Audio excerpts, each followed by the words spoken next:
Don't cook dog food in front of the relatives. John mocks me with a loud laugh. I'm at a loss for words at such a harsh insult. That stuff looks so unappetizing, there's no better way to describe it than dog food. Just redo it, will you? I immediately retort to John's words. Huh? But I'm still shopping. What? John seems puzzled, but I don't care. It's my own way of getting back at him. I'm Elizabeth Green, about to turn 50 this year. I have a daughter who's moved out, so now it's just me and my husband, John, at home. John works at a major job advertising firm, well known due to its frequent commercials. He's very ambitious, influenced by his surroundings. A man's worth is measured by his salary. That's his mantra. He seems to be working late every night to boost his income. I've been quietly supporting his hard work. I met John through a friend's introduction. I work from home, so I don't have many opportunities to meet men. The last time I had a boyfriend was in college. A concerned friend introduced me to John through an acquaintance. My first impression of John was that he was refreshing and handsome. He always looked sharp in his suit, with a stylish haircut. To someone like me, who doesn't dress up much, he seemed from a different world. But John, in his unpretentious way, said, "I'm busy with work and can't meet often, but I'll cherish you. Let's shake on it." Yes, I replied, instantly falling for him with a handshake. We started going out more often together. Our dates, however, were always just quick meals or coffee because John was always short on time. Often, his phone would ring during our dates, and we'd have to cut them short. It's work. Sorry, but I gotta head to the office. We'll make it up later, John would say, getting up from his seat. I was sad, but I understood it was his job. I accepted that. Then came John's proposal. I said yes with a smile, naively believing happy days were ahead. I had no idea that this was just the beginning of what would be 25 years of hardship. Lately, John's been coming home late. Since the early days of our marriage, he's always worked overtime, coming home only late at night. He wouldn't even eat the meals I prepared, just coming home to sleep. We hardly ever talked. That's why, early in our marriage, I once suggested to John, "Can't you come home a bit earlier? Let's have dinner together sometimes." John snapped, "Since when can you tell me what to do? Think you're better than me now?" His irritated expression shocked me. I didn't mean that. I'm sorry. I apologized immediately. I was terribly shaken, having little experience with relationships. But John wouldn't forgive me. Acting all high and mighty on your little income. Don't get cocky with your part-time job, he said and locked himself in the room. John didn't speak to me for about a week. I deeply regretted it. So, I stopped asking him to come home early. John, with his old-fashioned mindset, would often say, "A woman should be 3 steps behind and silent. You should respect and obey me." I had lost my parents to illness early on, so I didn't really know what a normal family was like. But I was deeply in love with John back then, and didn't want to break up over something like this. So, I had no choice but to obediently agree with whatever John said. John was a very kind man before we got married, always considerate of me. He never forced me to speak formally or looked down on me. I kept hoping he would return to the man he was before we got married. That hope was all I had to cling to every day. But, after 25 years, John never went back to how he was before our marriage. I was crushed by despair but somehow managed to get through each day. Then, one day, "I'm home. Tired, I'm gonna take a bath," John said, yawning as he came home. "Welcome home. The bath's ready." I hurried to greet him. It was 2 a.m. He must have come back by taxi. I was tidying up his shoes when I felt something odd. There was a faint scent of perfume from John's shoes, a scent I had never smelled before. John always wore cologne before going to work, but this was different. I wanted to confront him right away, but he was already in the bath. And if I did, he would probably just get angry. The perfume alone wasn't enough evidence. Reluctantly, I decided not to ask him about it. Weeks passed. The unfamiliar scent of perfume still lingered on John's shoes. By then, my feelings for John had cooled. A man who might be cheating, I wanted nothing to do with him. John probably looks down on me anyway.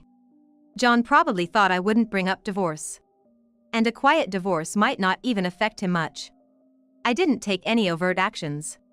Then, one day, John suddenly spoke to me.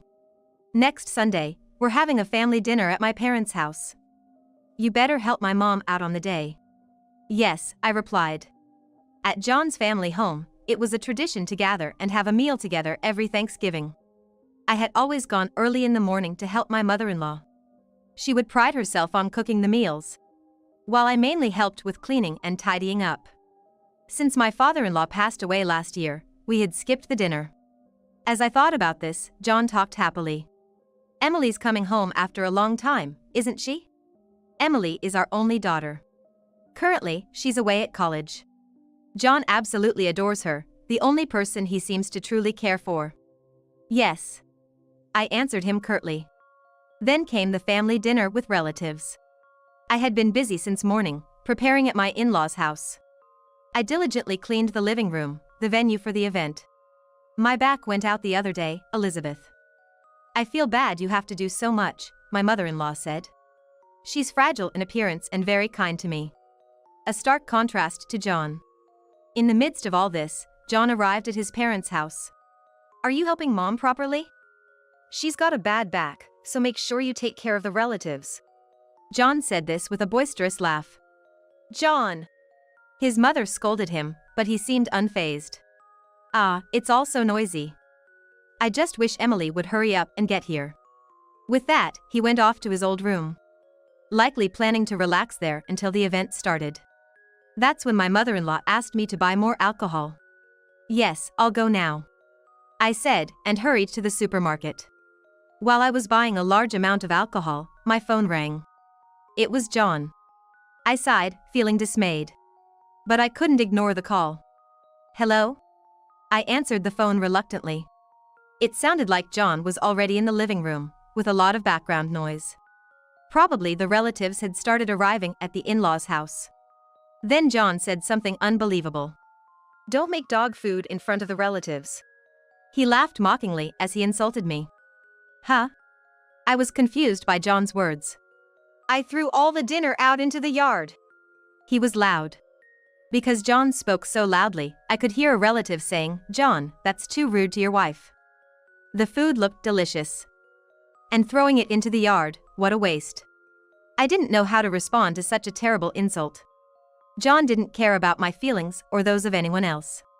"That stuff looked so unappetizing, it's nothing but dog food. Just remake it." John jeered at me with a loud laugh.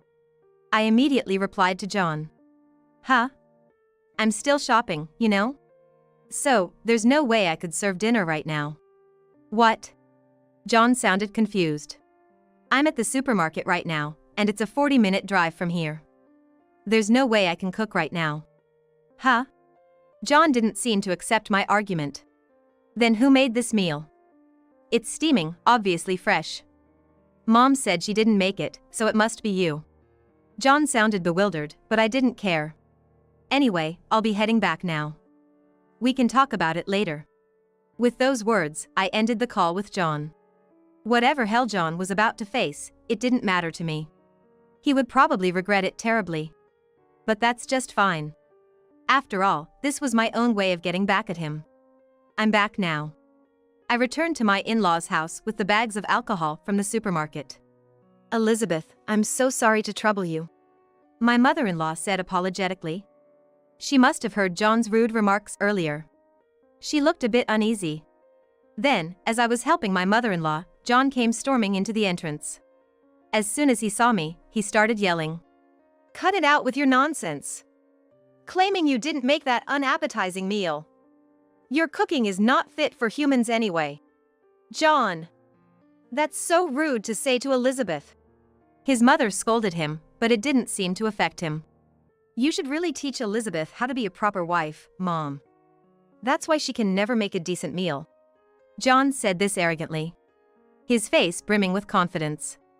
It's unbelievable how much he belittles others. I let out a heavy sigh at John's terrible character. "What's that?"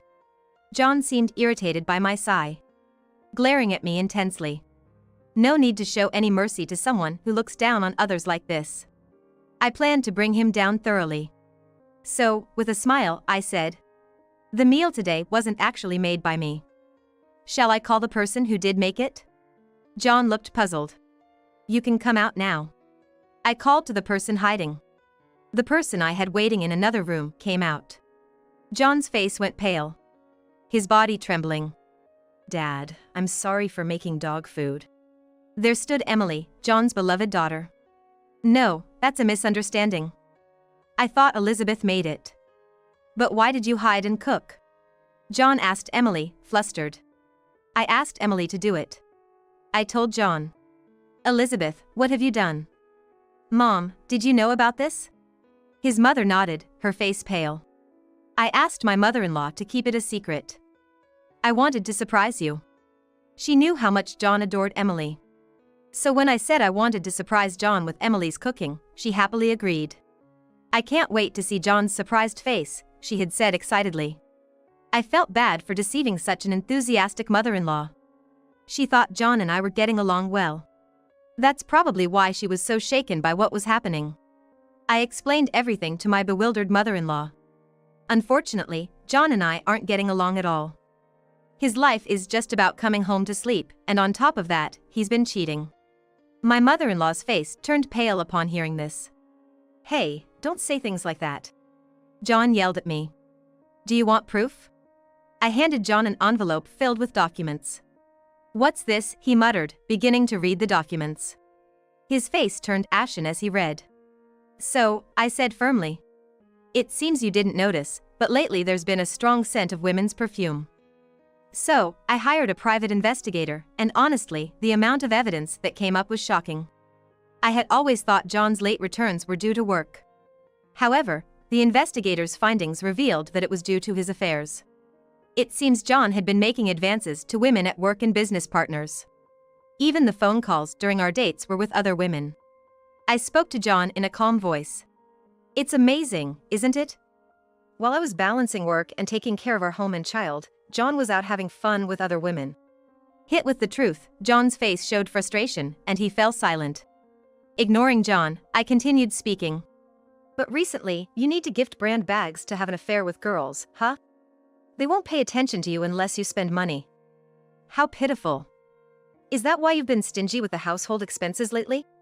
John had been reluctant to contribute to household expenses recently. He said, now that Emily has moved out, we don't need that much for household expenses. No matter how much I argued, he wouldn't give any. So, I had to cover them with my income. It turned out he was using the money for his affairs. The relatives, who had gathered at the entrance by then, were appalled. "John, having such a good wife and still cheating, that's despicable for a man," they said with disgusted expressions. I firmly declared to John, "I'm divorcing you, John. Why don't you remarry one of your mistresses? Of course, I'll be taking a fair amount of alimony." John was visibly shaken by the mention of divorce. "Don't divorce me. I've spent most of my savings on my mistresses, so there's barely anything left. I can't afford a divorce." I was astounded by his selfish reasoning. Indeed, the private investigator's report showed John spending on high-end restaurants and brand bags for his affairs. Even with a job at a major company, there's no way he could have savings left after spending like that. "You are the worst," the relative said, looking at him coldly. Emily glared at John in silence. John seemed to finally realize the atmosphere around him, looking somewhat uncomfortable. I began to speak to John dispassionately. "Do you really think such a selfish reason will hold up? And it seems you're relying on my income now, but you've always looked down on my work-from-home job, haven't you? A home-based job is just a side gig. I, working at a major company, am much more significant in society," John stated proudly. Clearly, he had no remorse for his past actions. And still looked down on my job. It was time to shatter his pride. I dropped a bombshell. "I'm a freelance engineer. While my income fluctuates, it's about the same as yours annually." "What? What do you mean?"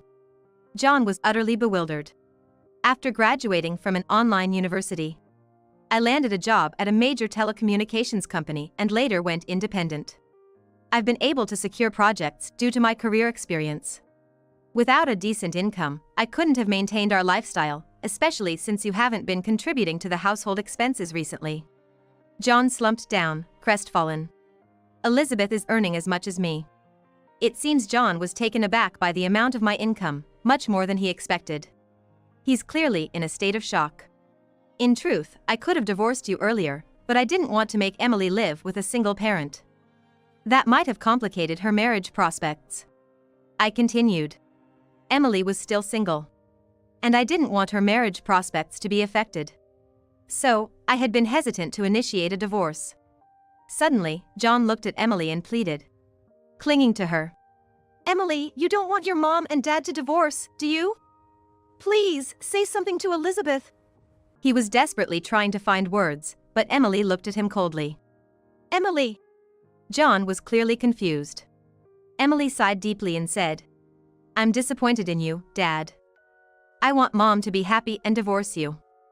It's okay if I marry someone who doesn't mind having a single parent.